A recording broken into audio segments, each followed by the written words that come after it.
இன்னைக்கு பார்த்தீங்கன்னா தைப்பூசம். எல்லாரும் பார்த்தீங்கன்னா முருகருக்கு விரதம் இருந்து முருகர் கோயிலுக்கு போயிட்டு வந்து இன்னைக்கு முருகருக்கு தான் ஸ்பெஷல் இன்னைக்கு. இருந்தாலும் நம்ம வந்து முருகருடைய அண்ணன் பிள்ளையாரா தான் வந்து இன்னைக்கு டிசைன் ஒர்க் இந்த ஒர்க் தான் இருக்குன்றதுனால இந்த ஒர்க்கோட சேர்த்து முருகரை பத்தி பார்ப்போம். சூரபத்ரன் அப்படின்ற ஒரு அசுரரை அழிக்கிறதுக்காக தான் முருகர் வந்து அவதரிக்கிறாரு. இந்த அசுரனுடைய கொடுமையெல்லாம் தாங்காம தேவர்கள் எல்லாம் போயிட்டு சிவனிடம் வந்து முறையிடுறாங்க.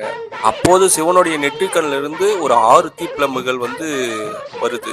அந்த 6 தீப்பிழம்புகளும் வந்து 6 குழந்தைகளாக வந்து கார்த்திகை பெண்களாக ஒரு 6 கார்த்திகை பெண்களால வளர்க்கப்படுறாங்க. பிறகு முருகர் வந்து பாத்தீங்கன்னா அண்ணனிடம் கோவச்சிட்டு பழனி மலைக்கு போறாரு. பழனி மலை போய் ஆண்டி முருகரா நிக்கிறாரு. அப்ப பாத்தீங்கன்னா நம்ம பார்வதி அம்மை வந்து பாத்தீங்கன்னாக்கா அவங்களுடைய சக்தியை வந்து வேலா மாத்தி முருகனுக்கு வந்து கொடுக்குறாங்க. அந்த வேலை கொண்டு திருச்செந்தூர்ல வந்து போரிட்டு அந்த அசுரனை வந்து அழிக்கிறாரு, வதம் செய்யறாரு. அப்போ வந்து அந்த வேல் கொடுத்த நாள் தான் வந்து நம்ம தைப்பூசமா கொண்டாடுது. தைப்பூசம்ன்றது பாத்தீங்கன்னாக்க தை மாதம் பிறந்து முதல் வரக்கூடிய பூச நட்சத்திரத்தை தைப்பூசம்னு சொல்றாங்க. அன்னைக்கு தான் வந்து பார்வதி அம்மா முருகருக்கு வேல் கொடுத்த நாள்.